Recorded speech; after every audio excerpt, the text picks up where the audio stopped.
오늘은 계시록 8장 이제 넷째 나팔 두 번째 시간입니다. 오늘 본문의 제목은 땅에 사는 자들에게 화가 있으리니. 본문 말씀 들어가기 전에 예수님께서 마가복음 13장에 보면 마지막 때에 대해서 말씀했는데, 많은 사람이 내 이름으로 와서 이르되 내가 그라하여 많은 사람을 미혹하리라. 난리와 난리의 소문을 들을 때에 두려워하지 말라. 이런 일이 있어야 하되 아직 끝은 아니니라. 민족이 민족을, 나라가 나라를 대적하여 일어나겠고 곳곳에 지진이 있으며 기근이 있으리니 이는 재난의 시작이니라. 너희는 스스로 조심하라. 사람들이 너희를 공회에 넘겨주겠고 너희를 회당에서 매질하겠으며 나로 말미암아 너희가 권력자들과 임금들 앞에 서리니 이는 그들에게 증거가 되려 함이라. 자, 마지막 때 현상 중에 또 하나가 형제가 형제를, 아버지가 자식을 죽는데 내주며 자식들이 부모를 대적하여 죽게 하리라. 또 너희가 내 이름으로 말미암아 모든 사람에게 미움을 받을 것이나 끝까지 견디는 자는 구원을 얻으리라. 아멘. 자, 그리고 마지막 시대의 가장 큰 징조를 무화과나무로 보여주셨죠. 자, 우리는 많은 것을 통해서 마지막 때의 징조를 살필 수 있는데, 예수님이 말씀한 것은 무화과나무 이스라엘입니다. 무화과나무의 비유를 배우라. 그 가지가 연하여지고 잎사귀를 내면 여름이 가까운 줄 아나니 이와 같이 너희도 이런 일이 일어나는 것을 보거든 인자가 가까이 곧 문 앞에 이른 줄 알라. 내가 진실로 너에게 말하노니 이 세대가 지나가기 전에 이 일이 다 일어나리라. 아멘. 그리고 깨어 있으라. 내가 너에게 하는 이 말은 모든 사람에게 하는 말이니라. 아멘. 많은 사람들이 교회는 이 말씀에 해당하지 않는다고 생각하는데 예수님은 모든 사람에게 주시는 말씀이라고 말씀하셨습니다. 그래서 이 시대의 교회가 마지막 시대에 환란전에 휴거된다는 그 미혹에서 벗어나야 되고, 이 일은 반드시 저와 여러분에게 닥칠 일이기 때문에 이제 넷째 나팔에서 어떤 일들이 일어나는가 좀 살펴보길 원합니다. 자, 중요한 거는 넷째 나팔이 되면 타격을 받는 사건이 생겨요. 자, 넷째 천사가 나팔을 부니 해 3분의 1과 달 3분의 1과 별들의 3분의 1이 타격을 받아 그 3분의 1이 어두워지니 낮 3분의 1은 비춤이었고 밤도 그라더라. 여기서 해달별 즉 빛의 3분의 1이 타격을 받는 것은 재앙을 당하는 모습을 의미합니다. 재앙으로 초래된 이 어둠은 주의 날에 임하는 하나님의 심판인데, 자, 1나팔에서부터 자연 재난을 시작으로 계속되는 재난의 연이은 공격과 또 앞으로 닥칠 일에 대한 말씀 때문에 빛의 사람들의 심령이 타격을 받아서 어두워지는 사건이 생깁니다. 여기 타격을 보면 헬라어로 플레소입니다. 자, 치다, 탕탕 치다, 재난으로 타격을 주다. 그리고 또 이것뿐만이 아니라 몽둥이로 치다, 연타로 때리다, 상하게 하다. 그리고 연달아 막대기로 치다, 주먹으로 치다. 쉽게 말하면 예수님이 당하신 십자가 이전에 당하신 그 사건과 비슷한, 사람들이 잡아다가 치고 고문하고 그러면서 예수 믿는 것을 부인하게 하는 사건들이 마지막에 생깁니다. 자, 넷째 나팔은 7나팔의 재앙 중에서 앞에 4가지 나팔 재앙과 뒤에 3가지 나팔 재앙 사이에 행해지는 계시입니다. 5나팔부터는 이제 직접적인 재앙이 시작되기 때문에 화가 있다고 그랬어요.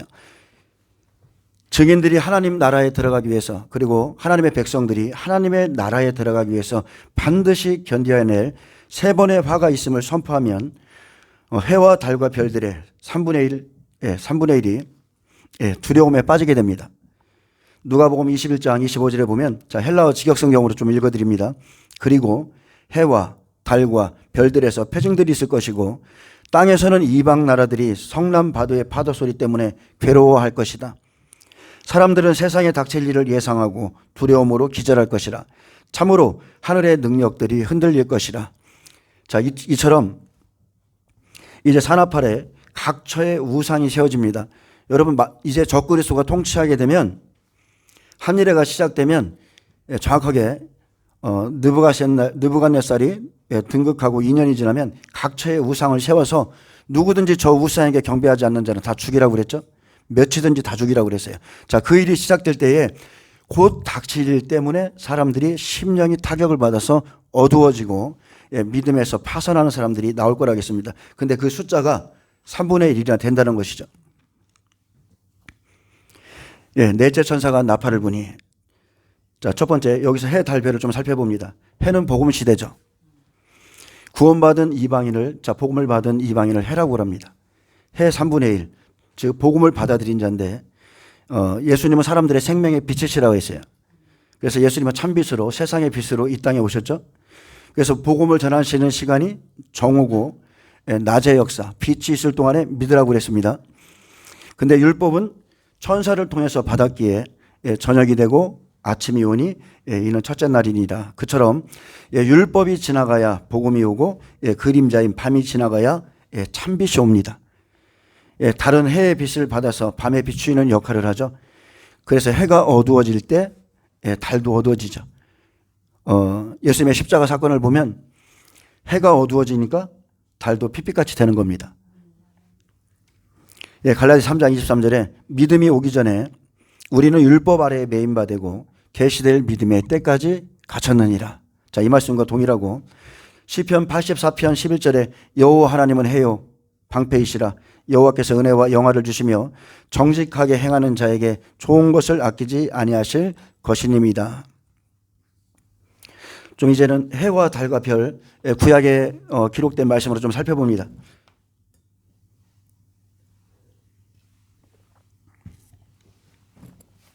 많은 사람들이 그냥 단순하게 구약에 있었던 삼일재앙, 흑암재앙을 생각하는데 그것뿐만이 아니고 영적인 의미를 하나님이 여기다 말씀해 놓으셨어요. 그러니까 자기들의 죽을 때가 언제인지를 하나님이 계시해 놓은 거죠. 자, 창세기 37장 9절에 10절에 보면 자, 요셉의 환상이 나오죠. 요셉의 환상은 마지막 때의 이상으로 해와 달과 별이 영적인 것임을 보여줬습니다. 우리가 여러분 창세기를 보면 모든 성경의 계획이에요. 창세기 1장부터 50장까지가 하나님의 계획이고 그 다음부터는 하나님이 실제적으로 이 세상에서 그 말씀을 이루는 거죠.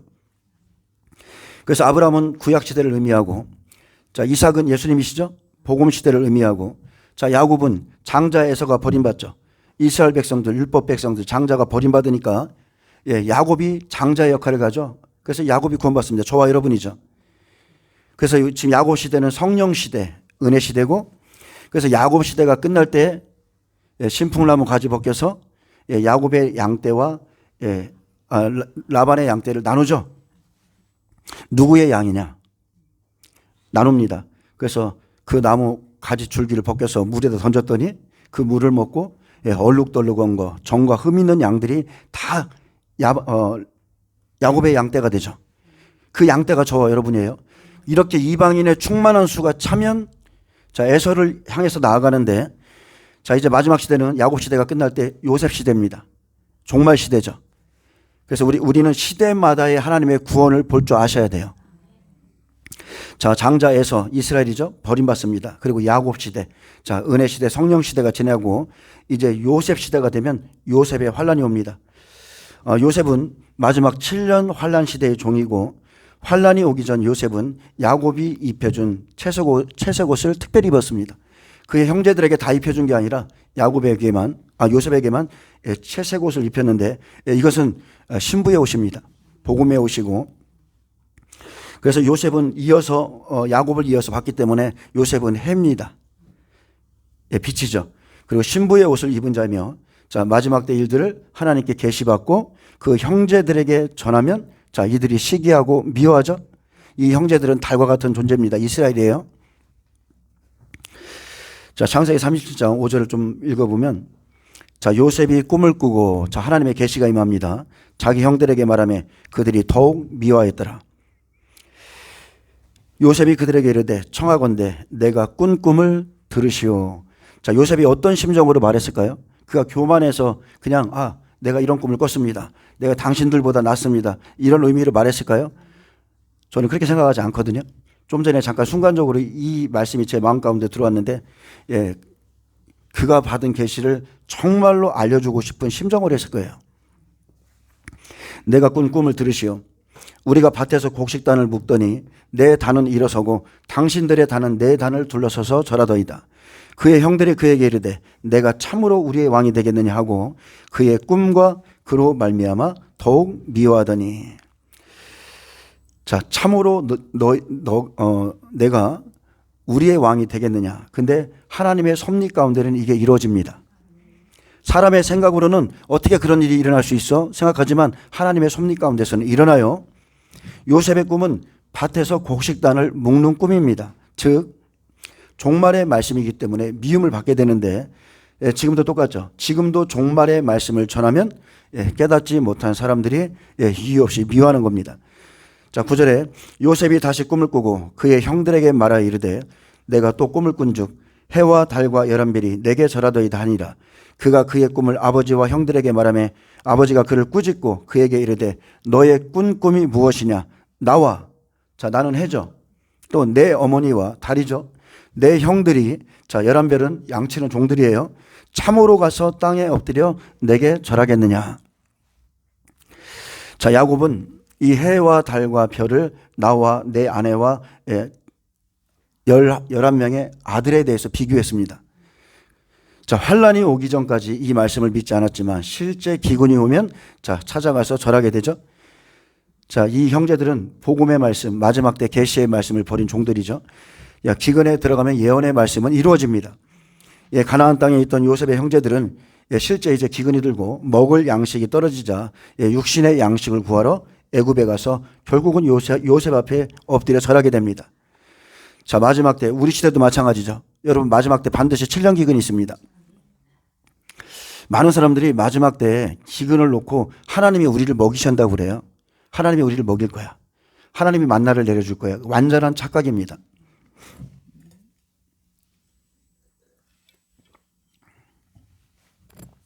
마지막 때는 모든 경제가 바탔나요?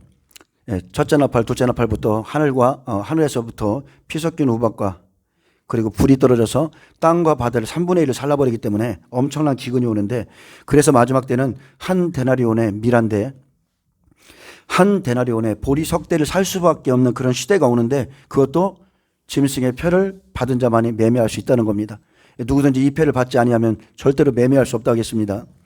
그리고 우리가 이것을 또 영적으로 본다면 생명을 보존할 말씀을 구하러 가서 그 말씀 앞에서 자기의 죄악을 깨닫고 그 앞에 요셉 앞에 절하게 되죠. 자, 요셉의 말을 배척한 것을 회개하고 형들이 회개하죠. 그리고 마지막 때 형제 사랑을 이룹니다. 여러분 시대마다의 구원이 있음을 꼭 기억하셔야 돼요. 구약은 그림자입니다. 자, 첫 번째 세상은 이미 물로 심판받았죠. 자, 마지막 시대는 불로 심판받습니다. 근데 자, 모세 시대는 광야에 모세 시대는 어린 양의 피로 값없이 구원받고 광야로 나가서 시내산에서 율법을 받았습니다. 생명과 사망의 길을 딱 주고 그 뒤부터 만나를 아침마다 나가서 거두라고 그랬어요. 자, 만나는 근데 예수님이 오셨을 때 이런 말을 했습니다. 너희 조상들은 만나를 먹고도 죽었다 그랬어요.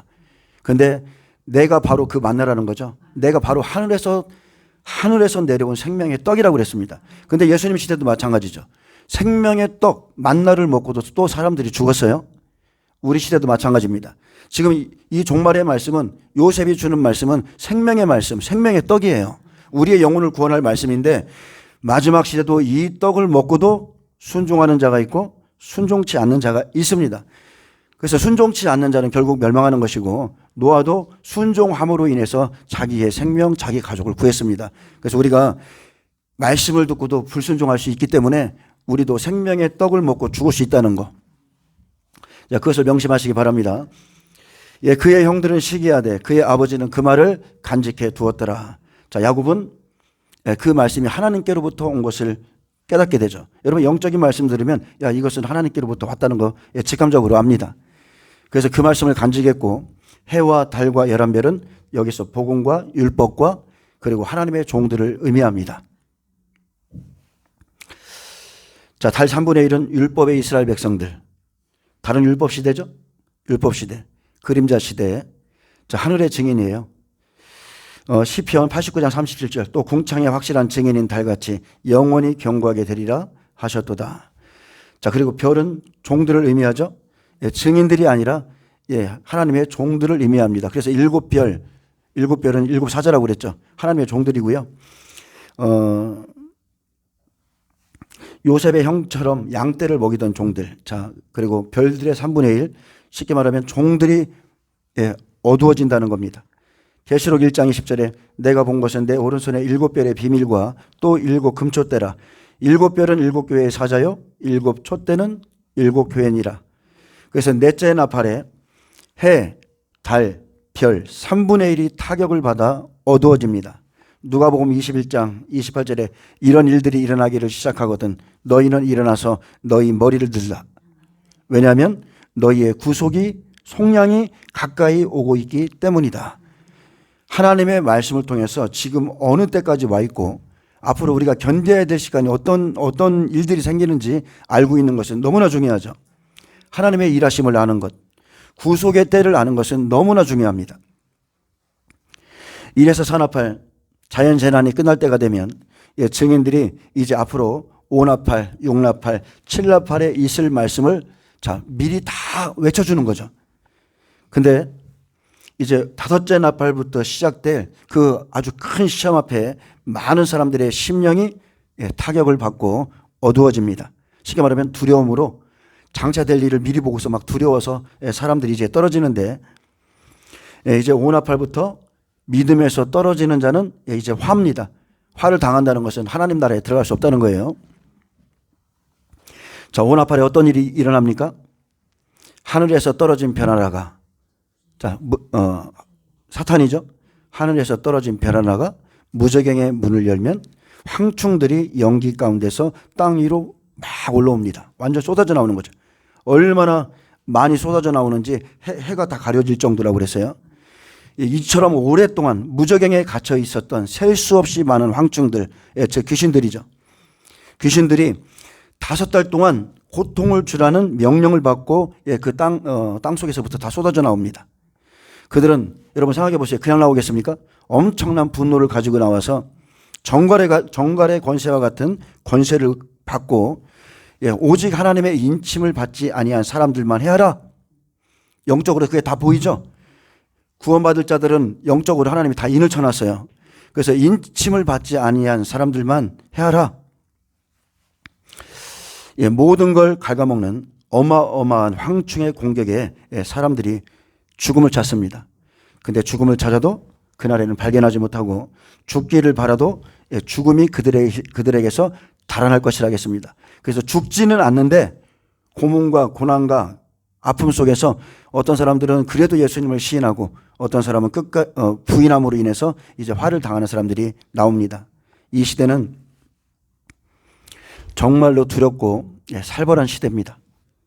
황충의 괴롭힘, 고문, 고통을 당해서 죽음을 구하는 때인데 이때는 이스라엘 14만 4천 장자들도 이방인 백배들도 타격을 받아서 3분의 1이 믿음에 흔들린다 했습니다.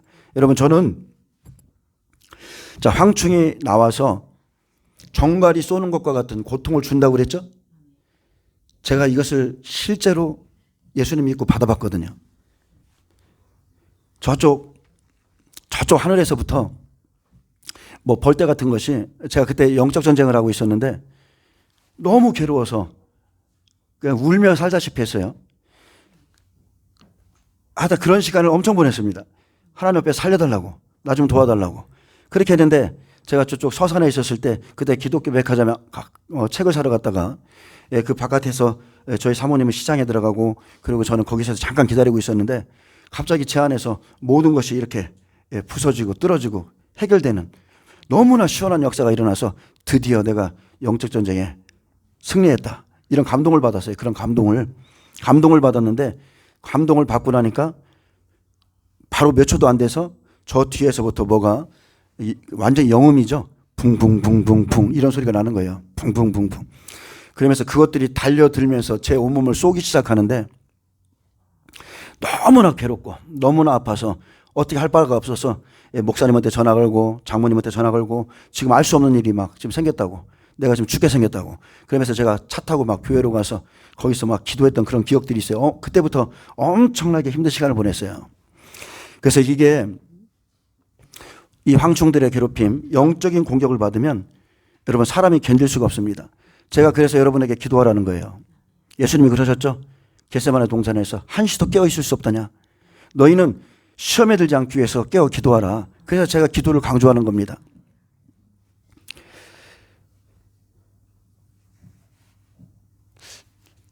정말 제가 겪었던 걸 도대체 어떻게 여러분에게 말해줘야 될지를 모르겠어요. 제가 그 당시에 살이 15kg가 빠졌거든요. 제가 이렇게 단순하게 말하니까 이 영적인 공격이 가벼운 거라고 생각하는데 여러분 절대 그렇지 않습니다. 죽고 싶을 정도예요. 내 안에 성령이 나를 붙들고 계신데 영적인 공격을 받는데 내가 죽고 싶어요. 너무 괴로워서. 근데 그때는 몰랐어요. 내가 왜 이런 고통을 당해야 되고 주님 안에서 이런 체험을 해야 되는지를 몰랐어요. 그러다가 나중에 계시록을 배우고 나니까 그때 주님이 저한테 그 말씀을 주셨거든요. 장차 있을 전쟁은 이것과 좋게 비교할 수 없다고 그랬어요. 저는 그때는 그게 무슨 의미인지를 몰랐어요. 기도원에서 그때는 하루에 10시간, 15시간을 기도했어요. 오직 살기 위해서. 근데 주님이 앞으로 장차 있을 영적 전쟁은 이것과 좋게 비교할 수 없다. 근데 계시록을 배우고 나니까 이게 오나팔부터구나. 무적행의 문을 다 열어놓으시고 땅 속에 있는 모든 귀신들을 다 풀어놓고 이런 공격이 실제적으로 마지막 시대에 있겠구나. 그때 알게 됐습니다. 그래서 여러분 기도 많이 하시기 바랍니다.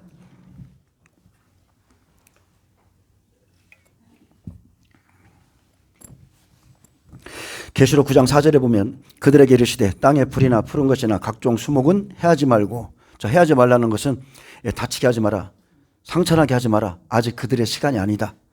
그래서 무적행에서 올라온 황충들은 해치라는 명령을 받고 하나님이 명령하신 그 대상만 괴롭히는 겁니다. 풀과 푸른 것, 수목은 아직 해야 할 때가 아니죠. 그래서 이래서 산나팔이 자연 재난을 통해서 믿음의 형제들을 깨우는 시간이었다면 이제 계시록 9장 오나팔부터는 직접적인 재난이죠. 쉽게 말하면 욥기 2장처럼 떨어지는 자는 화입니다. 사탄이 몸을 쳐요. 그때부터 하나님을 부인하는 자는 화를 당합니다. 욥기 2장 6절에 여호와께서 사탄에게 이르시되 내가 그를 내 손에 맡기노라. 다만 그의 생명을 해하지 말지니라. 사탄이 이에 여호와 앞에 물러가서 욥을 쳐서 그의 발바닥에서 정수리까지 종기가 나게 한지라. 자, 이제 사탄이 보좌에 계신 하나님께 허락받습니다. 이제 직접 욥의 육체를 치는 거죠. 그는 머리 꼭대기에서 발바닥까지 종기가 나게 했습니다. 여기서 종기는 히브리어 라에서 유래된 라입니다. 즉, 여기에서 종기는 그냥 이렇게 솟아오른 종기를 말하는 게 아니라 망쳐놓다, 산산조각으로 깨트려 쓸모없게 하다, 육체를 괴롭히다. 이런 뜻이고요. 해치다, 불쾌하게 하다, 상처를 입히다, 악하게 다루다, 벌하다, 나쁜 비참한 해롭게 만들었다는 뜻이 종기예요. 사탄이 욥의 몸을 머리부터 발끝까지 완전히 망쳐놓는 겁니다. 아주 괴로워서 살 수가 없을 정도로. 이렇게 육체를 괴롭히는 고통뿐만이 아니라 사탄이 욥을 무너뜨리기 위해서 보낸 이제 종교적인 욥의 친구들 있죠. 이제 욥을 정신적으로, 신앙적으로 괴롭힙니다. 그들의 말로 괴롭혀서 이제 욥의 믿음을 시험하죠. 그래서 욥이 당하는 고통이 죄로 인한 것이다. 이렇게 정죄함으로 인해서 욥의 믿음을 막 흔들어 놓습니다.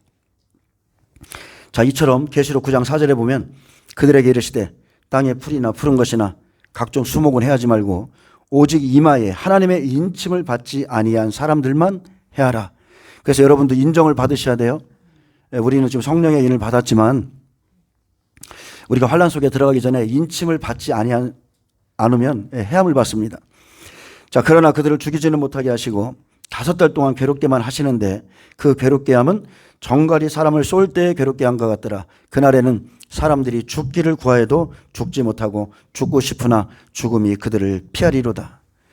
황충들은 오직 인침을 받지 않은 사람들의 육체를 쳐서 다치고 상처나도록 해하라는 명령을 받습니다.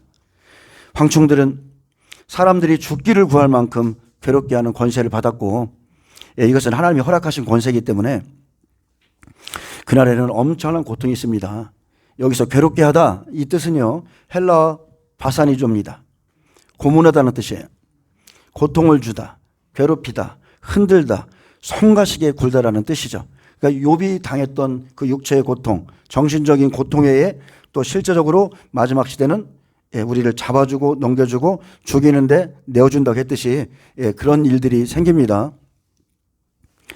죽고 싶을 만큼의 고문과 고통과 괴롭힘이 시작되죠. 정갈이 사람을 쏠 때에 주는 고통과 같아 죽기를 구하는데 죽음이 피해갑니다. 죽고 싶은데 죽을 수가 없어요. 그래서 네 번째 나팔은 각처에 우상이 세워지고 우상 숭배를 강요할 때예요. 우상에게 경배하라. 이 우상에게 절해라. 누구든지 절하지 아니하는 자는 몇이든지 다 죽이라. 자, 이런 때입니다. 그래서 우상에게 경배치 않는 자를 고발하고 서로 잡아 넘겨주고 사람들을 죽이도록 환란에 넘겨주는 때입니다. 그래서 사람들이 심령이 타격을 받는 것은 이제 그만큼 두려운 시간이 오기 때문이죠. 현재 저와 여러분이 하나님 말씀에 의해서 경고를 받고 준비치 않는다면 그날에는 모든 소망을 잃어버리고 그리고 절망 가운데 다 무너질 겁니다. 근데 하나님께서 이 고난을 허락하셨지만 정확하게 5달만 그렇게 하라고 그랬어요. 5달 동안만 시험해라. 그리고 그 사람들이 그 시험 가운데서 이기고 나오면 그 사람들은 완전한 보호를 받습니다. 자, 성경은 말합니다. 끝까지 견디는 자가 구원을 받으리라. 예수님을 시인하고 이기는 자가 있고 또 예수님을 부인하고 떨어져서 이제 첫째 화를 당하는 자가 나옵니다. 여러분 지금 제가 여러분에게 이런 말씀하니까 어때요? 심장이 좀 어때요? 마음이 좀 어때요?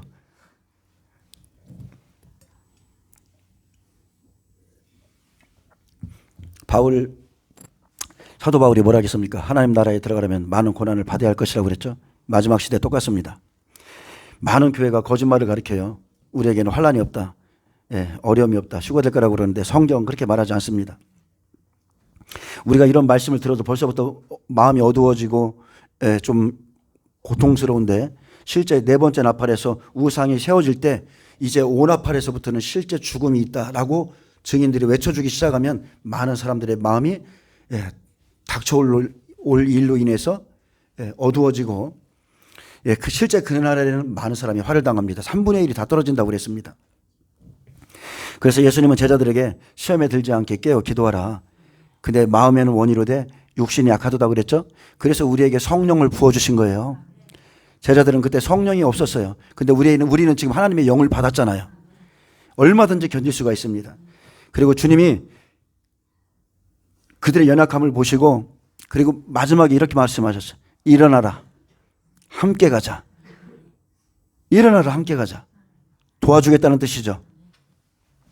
자, 공중에 날아가는 독수리가 선포한 대로 자, 이후부터는 땅에 사는 자들의 3분의 1이 죽습니다. 땅에 영주하는 자, 땅에 거주하는 자 3분의 1이 죽어요. 자, 계시록에서 입맞은 자는 여러분 100배를 기준으로 합니다. 성경에서 대부분 믿음의 사람들은 다 100배를 기록해 놓은 거예요. 믿음에는 100배, 60배, 30배가 있습니다. 믿음엔 종류가 있어요. 성경은 분명히 내 밭에 대해서 말해요. 그중에 옥토에서만 100배, 60배, 30배의 사람들, 알곡들이 나올 것이라고 그랬고 나머지 세 밭은 똑같습니다. 다 결실하지 못해요. 이런저런 이유로 결실하지 못하는 가라지라 이렇게 말했습니다. 자, 교회로 따진다면 자, 이방인 100배는 작은 능력을 가지고서도 인내하라는 말씀을 지킨 빌라델비아 교회. 아멘. 노아의 방주 문을 닫고 여시는 분이 하나님이었지 이었듯이 빌라델비아 교회의 문을 닫고 여시는 분도 하나님이세요. 자, 빌라델비아 교회는 교회에서 100배입니다. 그리고 이스라엘 100배는 계시록 7장 4절에 하나님의 이마에 인침받은 하나님의 종 14만 4천을 의미하고 이 사람들은 마지막 환란을 거치고서 하나님의 보호자로 다 올라갑니다. 다스리는 권세를 받는 사람들. 자, 그 다음에는 60배가 있죠. 이 사람들은 환란과 궁핍 가운데 있어도 부유했던 예수님이 너희는 그래도 부유한 자라고 인정해줬던 서머나 교회. 그리고 또 미지근하지만 그래도 그들은 부유하죠. 말씀은 다 준비되어 있으니까 라우디키아 교회. 이 사람들은 믿음에서 마지막 때 깨어나서 이기면 다 100배가 됩니다. 그리고 각 사람의 믿음에 따른 시험이 다릅니다. 시기가 달라요. 그래서 첫째로 입맞지 아니한 자들부터 이제 시험에 들어갑니다. 자, 이방인 욥에 대해서 좀 말하겠습니다. 이방인 욥은 당대의 의인입니다. 완전한 자고 하나님이 완전히 인정하신 자, 믿음으로 따지면 100배죠.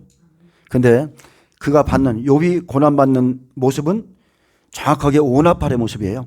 60배 고난의 모습입니다. 5째 나팔이 불면 사탄이 욥의 몸을 탁 치듯이 이제 욥과 같은 고통이 시작되는 거죠. 욥기 1장은 자, 욥의 믿음에 대한 하나님의 인정이 있습니다. 사탄에게 내 종 욥을 유위해서 봤느냐? 그처럼 완전한 자는 없다. 자, 이렇게 하고 그 다음에 땅을 두루다니던 사탄이 여호와 앞에 나와서 욥의 믿음을 참소하기 시작하죠. 그리고 하나님께서 사탄에게 욥의 소유를 치는 것을 허락하시자 이때부터 재앙이 시작되는데 이게 1에서 산업할 자연재한. 사탄이 명령을 받고 나가면 이제 환란이 시작되는 겁니다. 그래서 하나님이 허락하신 그 한날에 사탄이 욥의 모든 소유를 칩니다. 칼로 치고 불로 치고 짐승을 보내고 대풍으로 치고 그래서 이렇게 1에서 산업할 자연 재난 속에서 있을 일을 기록했는데 이 안에서도 생명 없는 자들이 죽죠. 전 3년 만에 4분의 1 죽는다고 그랬어요. 그래서 욥의 자녀들 죽습니다. 매일 연락하던 매일 놀고만 있던 그런 사람들 사망을 당해요. 제가 어제 저희 조카 결혼식에 다녀왔는데 자, 성경의 말대로 예수님 오실 때 노아의 때가 같다고 그랬죠. 먹고 입고 마시고 시집가고 장가가고. 어제 제 조카가 장가 들었어요. 장가 들었는데 세상 사람들은 이러고 있을 때에 주님은 우리에게 이 세대가 지나가기 전에 인자가 오시리라는 완벽한 말씀을 주신 거예요. 그래서 우리가 준비하는 겁니다.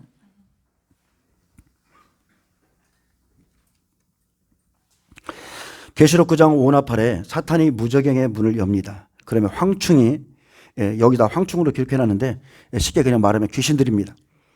자, 귀신들이 땅 위로 다 올라와서 하나님이 허락하신 사람만 공격하듯이 욥기 2장도 사탄이 권세를 받아 이제 허락한 사람만 공격하죠.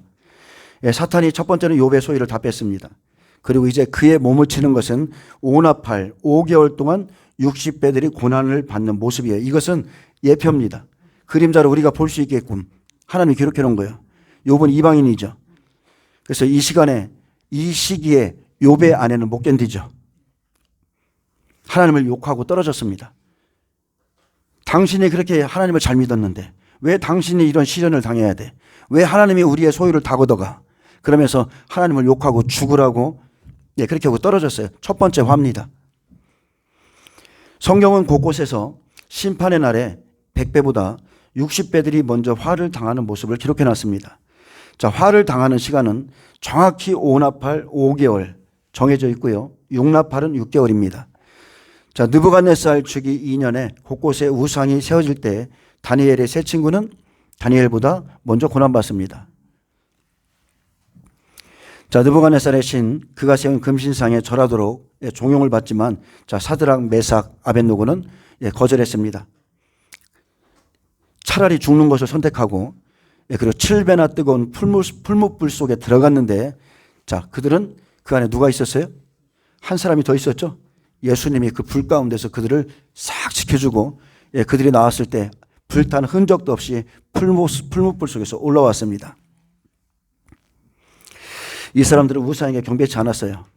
하나님께서 나를 죽이실지라도 그리 아니하실지라도 나는 절대로 우상에게 경배하지 않는다. 그리고서 이 사람들은 우상 숭배를 이겼고 이 사람들은 죽음에서 나온 사람이에요. 죽음에서 나왔습니다. 자, 이후에 다니엘도 시험 봤죠.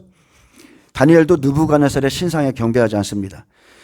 경배하지 않고 그 신상에게 기도치 않고 하나님께 창문을 열고 기도하다가 자, 결국은 사자굴에 들어갔습니다. 근데 하나님이 지키심으로 사자굴 속에서 무사히 나왔죠. 이처럼 60배가 먼저 시험 당하고요. 그 이후에 100배들이 시험을 당합니다. 5나팔 5개월, 6나팔 6개월이에요. 아브라함 어떻습니까? 아브라함은 롯과 연관이 돼 있죠.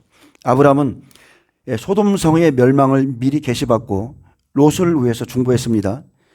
그리고 롯이 먼저 소돔성에서 고난을 받았죠. 자, 불시험 가운데서 나왔습니다. 유황불이 떨어질 때 그 성에서 나왔어요. 나올 때 욥의 아내가 롯의 아내가 세상을 뒤돌아보고 소금기둥이 되었고 롯의 사위들은 이 성이 금방 멸망할 거라 했는데 농담으로 알다가 불타 죽었고 자, 그래서요 지금 불 가운데서 나왔는데 산으로 하나님은 산으로 가라고 그랬어요. 그죠? 근데 산으로 바로 가지 않고 잠시 소활성에 들어갑니다. 내가 지금 저기까지 못 가겠습니다. 자, 소활성에 들어가서 보호받은 이후에 산으로 들어가요. 이게 마지막 때 한일의 때 있을 일의 모형이에요. 그래서 롯은 60배가 시험에서 승리하고 예비처로 가는 모습을 보여주죠. 그리고 산에 올라갔더니 이제 딸로 인해서 모압과 암몬 자손이 나오죠. 이것은 예표입니다. 소돔성이 멸망했다는 것은 불심판 후에 죄가 없는 세상이 됐다는 뜻이고, 천년왕 왕국에서 이렇게 자녀를 낳고 생육하는 모습을 보여주는 거예요. 자, 이제 오나팔 이후에 그 다음에 백배는 육나팔 6개월 동안 복음을 증거하다가 순교합니다. 이때 죽음에 두려워서 떨어지는 자가 둘째 화죠. 자, 엘리야가 내 말이 없으면 비가 오지 아니하리라 말씀을 딱 선포했더니 3년 동안 비가 안 와요. 정확하게는 3년 6개월이죠. 엘리야가 3년 만에 다시 나타납니다. 하나님이 나가라고 그랬어요. 그리고 갈멜탄 전투에서 바알과 아세라 선지자를 다 불러서 그들을 죽이고 6개월 만에 내려왔지만 그 시간에 신실했던 오바댜는 떨어졌습니다. 선지자들을 굴속에 감춰주던 그 신실했던 하나님의 종 선지자가 떨어졌어요. 그리고 3년 6개월 만에 비가 내렸고 산에서 내려오자마자 이세벨이 바로 그를 잡아 죽이려 했죠. 자, 후 3년 반은 무조건 진멸입니다. 그래서 이세벨이 그를 잡아 죽이려 했지만 40일 동안 걸어서 호렙산에 오르죠. 이것은 부활 성천의 예표입니다. 예수님의 시간과 똑같아요.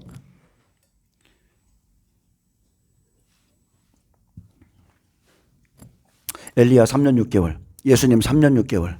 예수님이 부활하신 이 시간 전 3년 반 마지막 7째 나팔에 지금 우리 시대입니다. 마지막에 똑같은 시간이에요. 100배 부활과 함께 이스라엘 14만 4천의 휴거가 일어납니다. 그러나 오나팔에서 죽지는 않았지만 죽음을 이기고 승리한 60배는 살아서 새하늘 새 땅 천년왕국에 들어가야 하기에 하나님은 이들을 위해서 예비처로 들어가게 하죠. 예비처는 우리가 만드는 게 아닙니다. 하나님은 이 사람들 오나팔의 고난을 이기고 승리한 사람들을 위해서 예비하신 예비처로 들여보내세요. 후 3년 반 대접재앙 때 이 사람들은 42달 동안 보호를 받고 살아서 새 몸을 입고 천년왕국에 들어갑니다. 100배 순교하고 부활해서 보좌로 가고 60배 순교자도 똑같습니다. 60배도 여러분 순교자와 똑같은 거예요. 죽음이 피해간 사람들, 죽음을 이겼기에 이 사람들 살아서 천년왕국에 갑니다. 그리고 계시록 12장 17절 나머지 한 부류가 있죠. 이제 남은 자손 30배는 이제 바닷가 모래 위에서 용과 싸웁니다. 하늘에서 떨어진 용, 그 용과 싸우는데 이 시간에 우상 숭배를 거부하고 또 짐승의 표를 거부함으로 순교하는 자는 낙원에 들어가고, 자, 순교함으로 이기는 자예요. 여기서 떨어지는 자가 셋째 화를 당해서 이 사람들은 지옥에 들어갑니다. 그래서 하나님은 100배를 보좌로 60배를 천년왕국으로 데리고 가고 30배를 낙원으로 데리고 가요. 근데 공통점이 있죠. 공통점. 모두 죽음을 이겼다는 거예요. 아멘. 100배 순교, 60배 죽음이 죽고 싶어도 죽음이 피해가는 그 죽음을 이기고 나온 사람들이고 30배도 순교예요. 오직 이스라엘 14만 4천이 휴거되는 겁니다. 아멘. 또 13절에 내가 또 보고 들으니 공중에 날아가는 독소리가, 자, 독소리는 여러 가지 의미가 있는데 첫 번째 독소리는 성령이죠. 요한복음에 나오면 독소리를 성령이고 또 마지막 시대에 이방인 두 증인을 의미하고 어떤 때는 바벨론 왕을 의미하기도 하고 그리고 독소리는 천사를 의미하기도 합니다. 자, 내가 또 보고 들으니 공중에 날아가는 독소리가 큰 소리로 이르되 땅에 거하는 자들에게 화가 있으리니 이 외에도 새 천사들이 부려야 할 나팔 소리가 남아 있음이로다 하더라. 자, 사나판의 우상이 세워집니다. 느부갓네살의 통치 2년에 우상을 세워서 모든 사람에게 엎드려 경배케 하듯 우리는 반드시 우상 숭배에서 이겨야 되죠. 계시록 13장 14장은 기록해 놨습니다. 짐승의 우상에게 경배하지 아니하는 자는 몇이든지 다 죽이더라. 큰 신상 세워놓고 지나갈 때마다 경배해야 되는데 안 하면 몇이든지 다 죽일 거라고 했고, 만일 누구든지 짐승과 그의 우상에게 경배하고 이마에나 손에 표를 받으면 그도 하나님의 진노의 포도주를 받는다고 했습니다. 그래서 우리에게는 100배든 60배든 30배든 반드시 우상 숭배 이 시험이 있습니다. 표시험도 있고 우상신배 시험이 있어요. 자, 산악팔에서 백배 증인들이 우상숭배와 싸워 이기라고 큰 소리로 외쳐줍니다. 오나팔, 육나팔, 칠나팔 앞으로 3번의 화가 있기에 이제 시간이 얼마 안 남았으니까 잘 싸워서 승리하고 하나님 나라에 들어와라. 자, 이렇게 전파하는 거죠. 예, 이기는 자 하나님 나라에 들어갑니다. 이것은 계시록 안에 있을 재앙들은요, 하나님의 완전한 시간표예요. 하나님의 백성들을 언제 데리고 가는지 그것을 우리에게 기록해 놓은 거고, 그래서 우리는 이 시대에 하나님의 일하심을 알아야 되고요. 그 때를 알아야 되고, 그리고 자기 구원의 때를 알아야 믿음에 파손하지 않고 끝까지 견딜 수가 있는 겁니다. 여러분, 하나님의 시간표를 모르면 그 고난의 시간에 견딜 수가 없어요. 도대체 이 고난이 언제까지 견뎌야 되는지. 근데 바벨론 포로가 70년이라는 걸 알고 사람들이 희망을 갖기 시작했죠. 똑같습니다. 나의 때를 알고 환란 속에 들어가야 됩니다. 여러분, 믿는 자들은 모두 환란을 당합니다. 맞습니까? 안 맞습니까? 예수님 말씀하신 그대죠. 내가 너희에게 하는 이 모든 말은 모든 사람에게 한 것이라. 그래서 60배, 다시 한번 말합니다. 60배들 5나팔 5개월 동안 환란을 당하고 이겨야 되고, 100배 증인들은 6나팔 6개월의 시간에 반드시 순교해야 돼요. 6나팔에 보면 그 년, 월, 일, 시에 죽이기로 작정된 자들은 반드시 보고만 해서 죽어야 됩니다. 또 후 3년 반 환란을 감해주는 그 시간, 환란을 감해주지 아니하면 구원받을 육체가 없다고 했기 때문에 그 75일 시간 중에 45일 공간에 30배들 순교할 것을 자 크게 외쳐주고요. 오늘 말씀이 좀 어렵죠. 자, 13절에 자, 공중에 날아가는 독소리가 외쳐주든, 자, 100배 증인들이 순교하기 전 미리 큰 소리로 외쳐주니까 해달별들의 심령이 타격받고 어두워집니다. 예를 들면 제가 여러분과 함께 생활하다가 산악팔 우상이 세워지는 그때가 되면 제가 여러분에게 외쳐줄 거예요. 이제 곧 5나팔 5개월, 6나팔 6개월, 마지막 7째 나팔에 이러이러한 일이 있을 것인데 잘 견뎌라. 여러분에게 말하면 여러분의 심령이 그때부터 어두워지는 사람들이 있다는 거예요. 그 시기가 얼마나 고통스러운 시기인지를 아셔야 됩니다. 지금은 여러분 깨닫지 못할 수 있어요. 그러나 그날 성경의 증언이 이루어지는 것을 보면 곧 다가올 시험에 여러분은 두려움에 떨게 될 겁니다. 공중에 날아가는 독소리는 하나님께서 이후에 행하실 강력하고 참혹한 심판에 대해서 선포하고 전달하는 천사를 나타내고요. 이 땅에서는 증인들을 나타냅니다. 독소리에 관한 어떤 역본에 보면, 즉 벌게이트 역과 수리아 역엔 한 독소리로 되어 있는 반면에 다른 역본엔 이 독소리가 단순히 천사로 기록되어 있고요. 또 다른 필사본엔 독소리 같은 천사라고 기록해 놨습니다. 또한 독소리는 이 땅에서 성령과 함께 하나님의 말씀을 증거하는 100배 증인들을 말합니다. 아멘. 이사야 46장 10절에 보면 내가 종말을 처음부터 고하며 아직 이루지 아니한 일을 옛적부터 보이고 이르기를 나의 모략이 설 것이니 내가 나의 기뻐하는 것을 이루리라 하였노라. 내가 동쪽에서 독소리를 부르며 먼 나라에서 나의 모략을 이룰 사람을 부를 것이니라. 모략을 이룰 사람, 하나님의 뜻을 이룰 그 사람이 독수리라는 거죠. 그래서 마지막 때 이방인 두 증인이 이스라엘 땅에 들어가면 환란의 시작인 겁니다.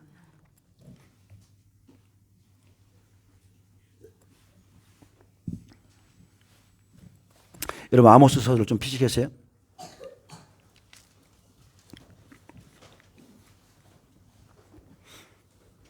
아모스서에 보면 준비가 안 된 종들이 있습니다. 사마리아 산에 든든한 자, 그죠? 이스라엘에서 마음이 교만한 자들이 있어요. 이 사람들은 누구냐면 은혜 시대 때 하나님이 주시는 은혜라는 은혜는 다 누리면서 요셉의 환란을 걱정하지 않는 사람들인데, 이 사람들이요, 아무리 자연 재난을 잘 이기고 그 시간까지 왔다 할지라도 타격을 받으면 이 사람들 우상 숭배로 대부분 다 넘어갑니다. 왜? 준비된 게 없거든요. 안일한 종들, 심판 날이 멀다 하다, 우리가 흉악한 날이 멀다 이러면서 그냥 안일하게 생활했던 사람들, 지금 이 시대의 대부분의 교회가 들어야 될 말씀이에요. 산악팔에 우상이 세워지면 곧 닥쳐올 일들을 외쳐주니 사람들의 심령들이 이제 갈라집니다. 많은 사람들이 요동치고 두려워하기 시작해요.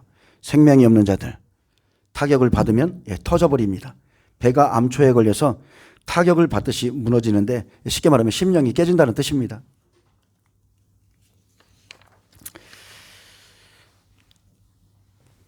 사람이 너무 두려우면 이가 달달달 떨리죠. 저는 영적인 것 때문에 한번 딱 그 경험을 해본 적이 있어요. 머리가 하늘로 그냥 쭈삣, 마귀를 한 번 봤어요. 한 번. 귀신들은 많이 봤지만 정말로 마귀는 한 번 봤는데 머리가 그냥 저 뒤에 있는데도 불구하고 하늘로 솟구쳐요.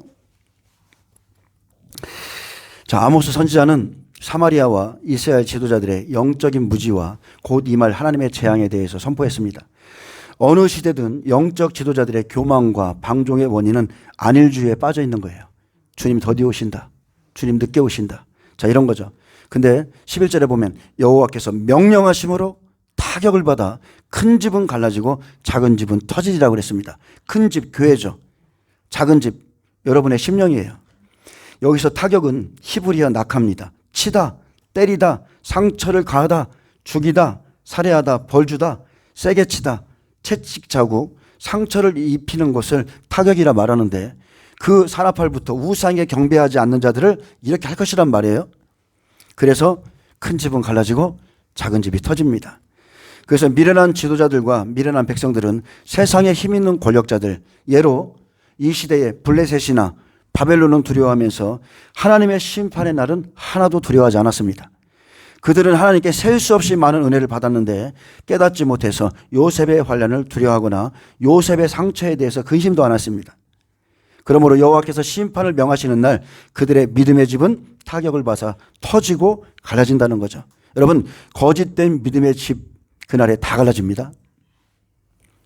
고린도전서 3장 9절에 뭐라 하겠습니까? 우리는 하나님의 동역자들이요 너희는 하나님의 밭이요 하나님의 집이라고 그랬어요. 이 집들이 다 터지는 거예요. 아모스 6장 3절 봅니다. 너희는 흉한 날이, 자, 흉한 날은 심판 날을 의미해요. 악한 날, 고난의 날, 해로운 날, 비참한 날이라는 이런 뜻을 갖고 있는데, 자, 흉한 날이 멀다 하여, 쉽게 말하면 멀다는 것은 제외시켰다는 거예요. 연기하다는 뜻을 갖고 있습니다. 주의 종들이 흉한 날이 멀어 이렇게 말하는 거예요. 그러면서 포악한 자리로 가까워지게 하고, 자, 우리가 하마스 알죠? 하마스. 예, 포악한, 폭력된, 예, 그릇된 자리로, 잔인한 자리로, 예, 가까워지게 했다는 거죠. 왜요? 흉한 날이 멀다 생각하니까 그런 자리로 성도들이 나아가는 겁니다. 자, 하나님께서는 이스라엘의 죄악 때문에 그들을 완전히 멸망시키기로 작정했습니다. 그런데도 그들은 지도자들로부터 자기들이 누리는 특권과 우월에 빠져 있었고 현상에 만족했으며 철저히 타락했음에도 하나님의 경고를 무시하고 안일주의에 빠져 있었습니다. 당시 지도자들은 축적된 부와 영예로 많은 백성들에게 부러움의 대상이 되고 존경을 받았을지 모르지만 선지자 아모스의 눈에는 어떻게 보였겠어요? 하나님의 말씀을 받아서 심판을 전하고 있는 선지자 아모스의 눈에는 안일 가운데 빠져서 점점 강포한 상태로 나아가는 상태로 보였습니다. 여러분, 여기서 말하는 강포한 상태는요, 다음 절에 나오는 말씀과 똑같아요. 그들이 어떤 생활을 했는지. 자, 이 아모스는 주의 오실 길을 곧게 하고 있죠. 세례 요한도 마찬가지입니다. 주의 오실 길을 곧게 하고 있었는데 당시 예루살렘 지도자들의 그 모습을, 자, 세례 요한이 볼 때 어떤 시선으로 봤겠어요? 세례 요한이 뭐라 하겠습니까? 임박한 진노를 너희가 피할 수 있더냐? 너희는 피할 수 없다. 이 독사와 뱀과 독사의 자식들아 그랬어요. 여러분, 신앙인에게 있어서 가장 크게 경계해야 될 대상이 안일주의입니다. 안일에 빠진 사람들은 절대 다시 오실 예수님 기다리지 않습니다. 초림에도 마찬가지였어요. 이 사람들 예수님 안 기다립니다. 딱 올해가 정확하게 예수님이 이 땅에 오셔서 30세의 공생애를 시작하는 정확히 2000년 되는 해예요. 구약 4000년, 신약 2000년 딱 되는 해고 올해가 이제 6000년 역사가 마치면 이제 천년왕국이 시작되는 겁니다. 자, 신랑을 기다리지 않으면요, 신앙의 타성에 빠집니다. 지금 현실이 좋은 거야. 그냥 이렇게 은혜 받다가 그냥 내 때에는 주님 오시지 않고, 예, 다 그런 마음으로 살죠. 안일주의, 그것은 믿는 자들을 타락하게 만들 뿐 아니라 결국 멸망의 길로 인도합니다. 날마다 푯대를 딱 세우고 그렇게 달려가야 될 신앙의 경주자들이 현실에 안주하는 삶을 살아서는 안 된다는 거죠. 여러분, 안일은 타성을 낳습니다. 타성은 무기력한 죽음, 믿음을 낳습니다. 그래서 오히려 신앙이 오래되면 오래될수록 믿음에서 파선하기가 더 좋아요. 처음에는 따뜻하게 은혜를 받기 때문에 주님이 살아계신 그 은혜를 체험하고서 막 주님 쫓아가는데 오래돼서 그 영적인 관리를 안 하면 오히려 더 무너지기가 쉽습니다. 아모스 선지자는 시온에서 안일한 자와 사마리아 산에서 마음이 든든한 자, 곧 백성들의 머리인 지도자들, 즉 이스라엘 족속이 따르는 자들에게 화가 있을 것이라 선언했습니다.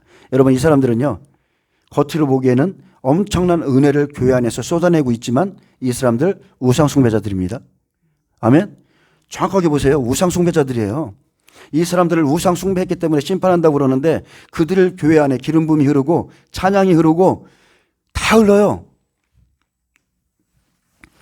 시온에서 안일한 자들은 장차 자신들에게 임할 하나님의 심판을 깨닫지 못하고 쾌락만을 즐기던 남유다의 지도자들이죠. 또 사마리아 산에서 마음이 든든한 자는 북이스라엘의 지도자들로 이들도 자신들이 지은 죄를 깨닫지 못하고 하나님의 심판을 모르는 자들입니다. 올 9월 또다시 NCCK WCC를 주최합니다. 근데 이 종들이 조그만 교회의 종입니까? 아니죠. 대형 교회의 종들이죠. 자, WCC, NCK가 우상숭배죠. 이 사람들이 올 가을 9월입니다. 9월 9일인가? 근데 그날이 공산주의 정권이 설립된 날이고 배도한 지 정확하게 몇십 년이 되는 해라고 하더라고요. 정확하게 그날이. 그 날을 맞춰가지고 이 집회를 여는데, 자, 이러한 자들은 자신들의 죄도 자신에게 임할 하나님의 심판도 모르는 자들이며 또 이 사람들을 좋다고 따라가는 성도들도 똑같은 화를 당할 것이라고 주님이 경고했습니다. 분명히 그들의 집회, 그들의 모의에 따르지 말라. 따르는 자들에게는 똑같은 화가 있다. 제가 오늘 아침에 보니까 제가 이 말씀 보다가 예전에 제가 한 십몇 년 전에 하나님이 제게 주신 말씀이 생각나서 좀 찾아봤는데 제가 여러분에게 좀 읽어드릴게요. 제가 오래된 말씀인데 그때 제가 어떤 집회를 참여하고 있었거든요. 그 집회에서 사실은 일하고 있었어요. 자, 그때 이런 말씀을 주셨어요. 시므온과 레이는 형제여, 그들의 칼은 폭력의 도구로다. 내 호나 그들의 모의에 상관하지 말지어다. 내 영광아 그들의 집회에 참여하지 말지어다. 하나님 이 말씀을 주셨어요. 그들은 분노대로 사람을 죽이고 그들의 혈기대로 소의 발목 힘줄을 끄듯이 그 집회에 참여하는 자들의 영혼을 다 망가뜨린다고. 지도자들이 일락에 빠져 영적 안일의 상태에 이르렀습니다. 그것은 다른 게 아닙니다. 흉한 날, 심판의 날이 멀다고 생각하기에 성도들로 하여금 자기들도 그렇지만 포악의 자리로 가까워지게 합니다. 완전한 무감각에 빠져 있기에 그럼에도 자신들은 스스로 든든하다. 나는 잘 가고 있다. 나는 구원받을 거야 라고 생각하죠. 하나님의 백성들이 그릇된 자리로 가는 것은 딱 하나입니다. 심판의 날이 멀었다고 생각하는 거예요. 지도자들의 심판 날이 멀리 있는 것처럼 생각하기에 불의를 마음대로 행할 수 있고 계속해서 타락한 삶을 살게 되는 겁니다. 이처럼 이 시대의 목회자들이 곧 임박한 주님의 재림을 믿지 않고 참 멀다고 생각하면 마태복음 24장에 나오는 악한 종이죠. 성도들을 다 안일에 빠지게 합니다. 쉽게 말하면 죄악의 자리에 가깝게 하는 거죠. 하나님은 시대마다에 따른 구원 계획을 갖고 계시고 충성되고 지혜 있는 종이 되어 그 집 사람들을 맡아서 때를 따라 양식을 나눠줄 자가 누구냐고 물으셨습니다.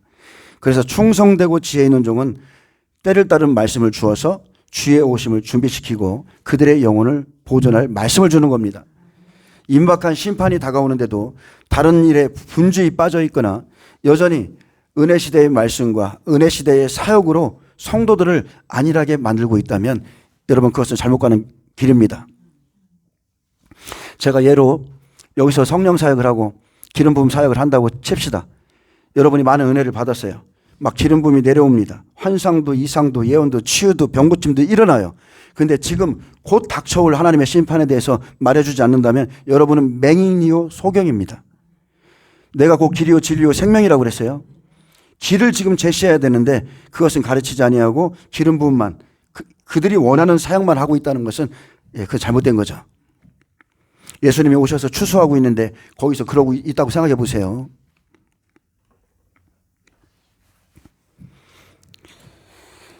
많은 사람들이요, 주의 오심을 준비하기보다 현재의 풍족한 교회 생활에 만족합니다. 임재를 사랑하죠. 기름 부음을 사랑합니다. 교회가 너무 크고 너무 아름다워. 정말 이 교회 떠나고 싶지도 않아.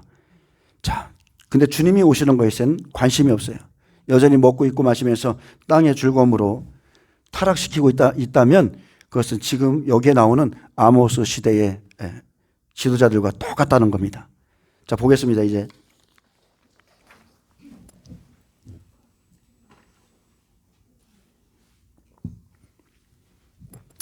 자, 그렇기 때문에 아모스는요, 하나님의 심판할 것이라는 걸 알았어요.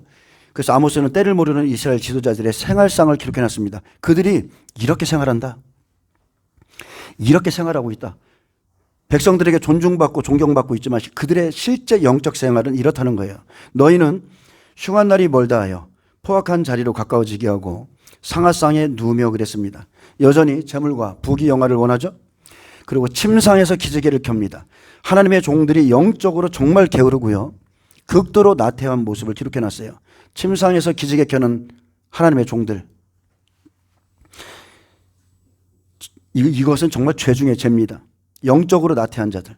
그리고 양떼에서 어린 양과 우리에서 송아지를 잡아서 먹고, 자, 이들은 악한 길을 지금 가고 있는데 근심이 없고 성도들이 그들을 따르고 또 그들이 주는 현물을 통해서 배불리 먹고 삽니다. 심판은 두렵지 않은데 쾌락을 즐기고 먹기를 탐하는 자들. 이미 이 사람들은요, 아모스에게 하나님이 말씀하셨죠. 화가 선포된 종들이에요. 바리새인 서기관들, 이미 예수님으로부터 화가 선포된 종들이에요.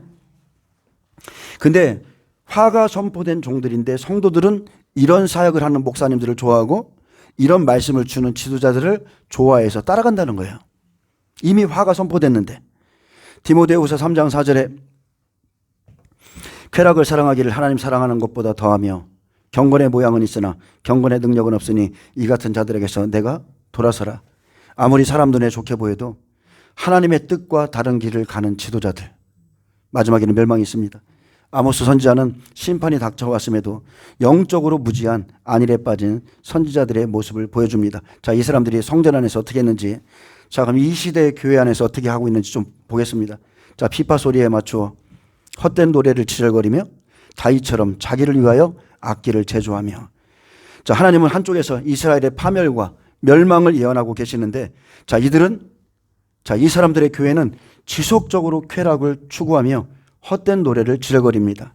여기서 헛된 노래를 지르거리는 뜻은, 자, 부서지거나 떨어져 나간 어떤 것이나 사람을 의미하는데, 쉽게 말하면, 자, 하나님을 섬기는 것에서 예법이 있죠.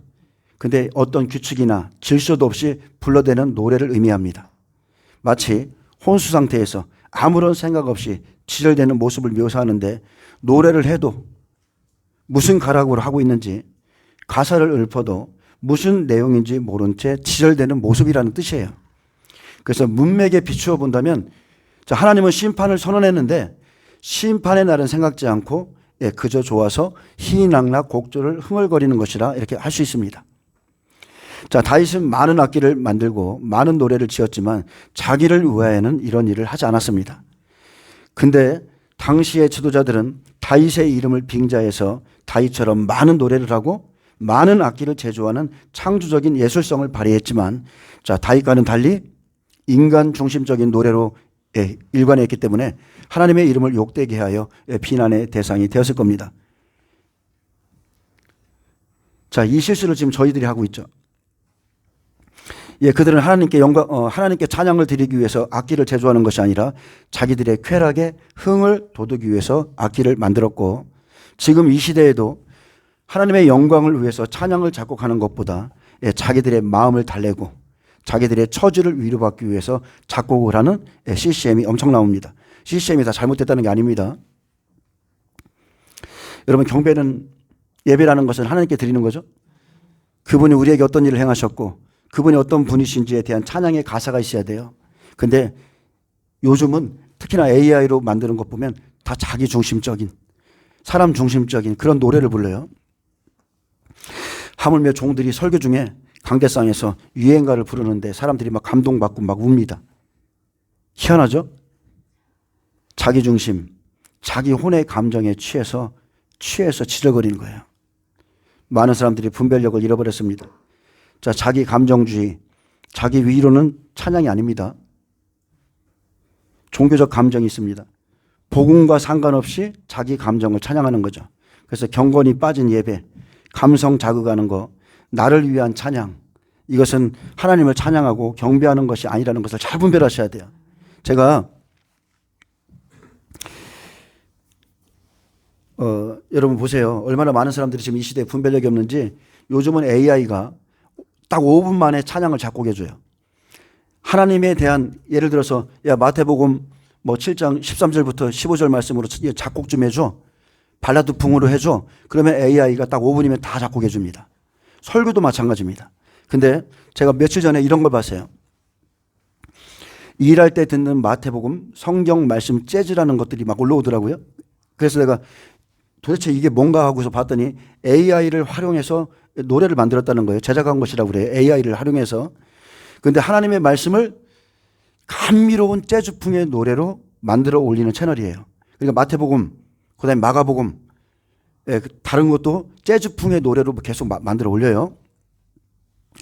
근데 그 재즈풍의 노래를 사람들이 좋아하는데 순간적으로 2만 명이 넘게 봤고, 그 댓글에 보니 성도들이 얼마나 기뻐하고 다른 것도 계속 만들어서 올려달라고 이렇게 써 있더라고요. 근데 정말로 영적 분별력이 없는 기가 막힌 세대라는 거죠.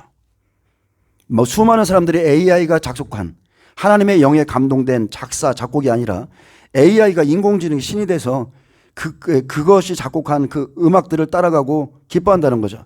거기에 어떻게 써놨냐면, 어쨌든 이 시대는 영적 분별력이 없는 세대는 맞습니다. 하나님의 말씀을 마음으로 듣고 우리가 행하기보다 부드러운 노래 소리로 듣기 원하는 자들에게 딱 알맞은 채널이죠.